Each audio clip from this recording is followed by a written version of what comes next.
Jeden Unvorbereiteten würde ein Jota nur, unmittelbar aus mir kommend, schon zerstören und töten. Wenn es aber einmal geschrieben ist, da mögen es Menschen, die eines guten Willens und Sinnes sind, wohl lesen. Es wird sie nicht nur nicht töten, sondern stärken und kräftigen zum ewigen Leben.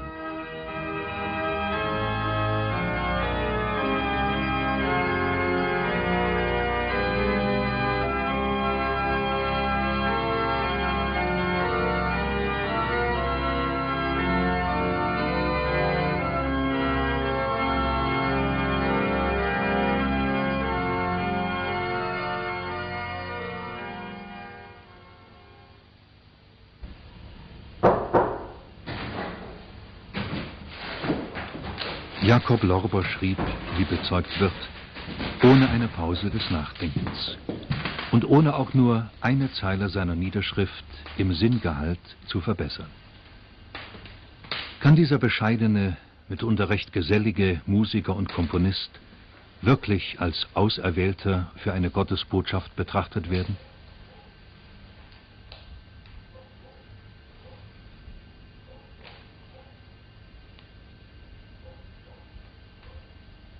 Auch seine Freunde und Zeitgenossen mussten ihre Zweifel und Bedenken erst besiegen. Das, was Lorber fast täglich über Jahre hinweg zu Papier brachte, war zwar etwas Weltbildbewegendes, aber konnte dies nicht der eigenen Fantasie oder gar einem Zustand der Schizophrenie entsprungen sein?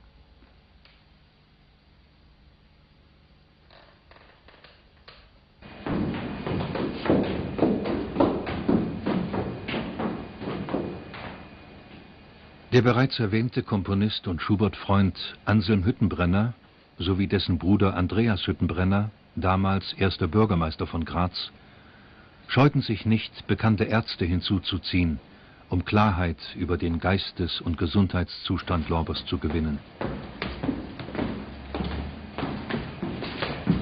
Doch auch ein Dr. Justinus Kerner, Arzt und Dichter in einer Person, musste erkennen, Lorbers Aufzeichnungen waren nicht Früchte eines überhitzten Gemüts oder geisterswirrer Einbildungen, sondern es waren die Früchte einer wunderbaren, geheimnisvollen Kraft und Macht.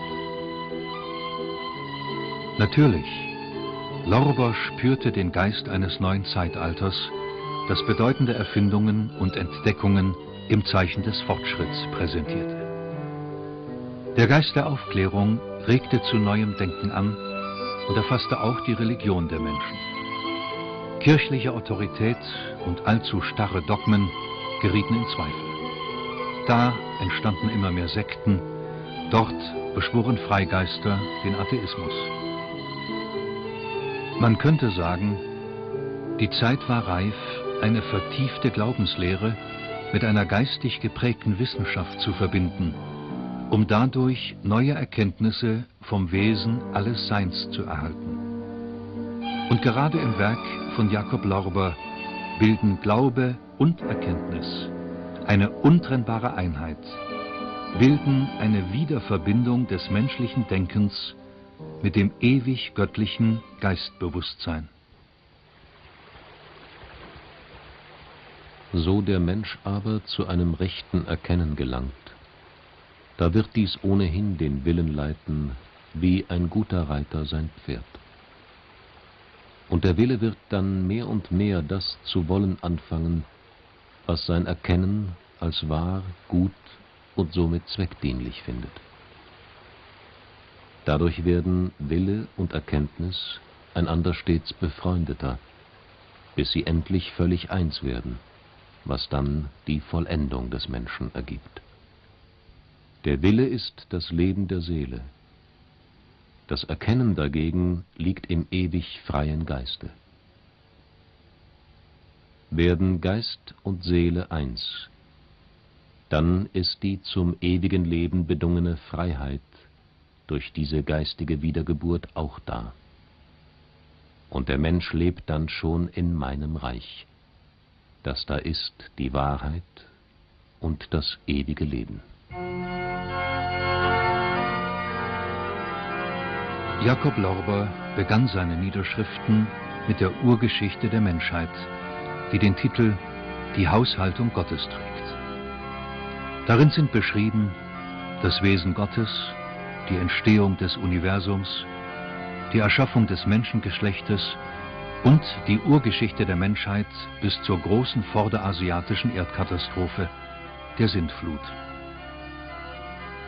Was im Alten Testament sehr komprimiert dargestellt ist, wird in diesem dreibändigen Werk in aller Ausführlichkeit behandelt. Die biblische Schöpfungsgeschichte wird bis in viele Einzelheiten durch die Entsprechungslehre gedeutet. Die Niederschrift dieses grundlegenden Werkes nimmt über 4 Jahre in Anspruch und ist erst im September 1844 vollendet. In den folgenden Jahren werden Lorber weitere Werke über die Schöpfung und naturkundliche Mitteilungen in die Feder diktiert. Er beschreibt bis in die subtilsten Einzelheiten viele zu seiner Zeit noch nie gehörte naturkundliche Erkenntnisse über die Erde, den Mond, den Saturn, die Sonne. Die naturkundlichen Mitteilungen erfahren nach und nach durch moderne wissenschaftliche Forschungsergebnisse ihre Bestätigung. Lorbers prophetische Schau bezieht sich auch auf die Verhältnisse in der heutigen Zeit. Er sah die heutigen technischen Errungenschaften unserer Hochzivilisation voraus, die durch den zunehmenden Verlust von Geisteskultur immer einseitiger zu werden droht.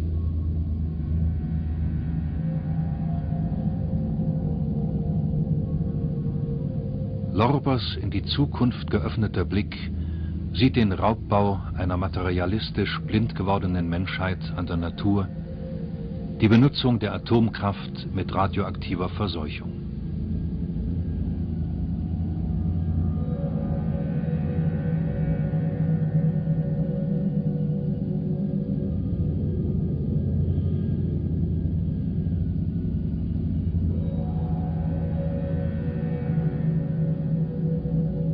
Vorausgesagt werden weltweite wirtschaftliche Krisen mit Arbeitslosigkeit, Völkerkatastrophen, Kriege.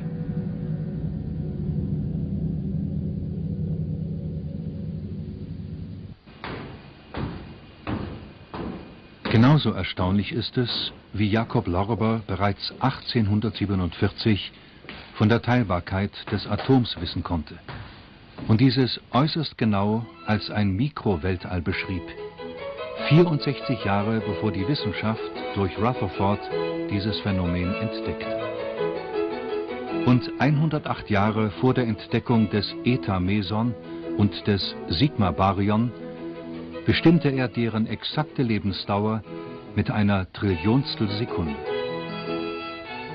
Niemals hätte Lorber selber gewagt, die ungeheuren astronomischen und mathematischen, chemischen und biologischen Gesetze zu interpretieren, wie sie ihm diktiert wurden. Er kennt die Zeit, wie sie zur Lösung drängt. Er kennt an dem Verfall alles Edlen jetzt in der Welt, dass die Zeit nicht ferne ist, wo die Menschen ernten werden, was sie gesät haben. Er kennt den Strom des Lichts, der sich über eure Welt auszugießen anfängt. Höret die Stimmen der Geisterwelt, die in großen Schallwellen an eure Ohren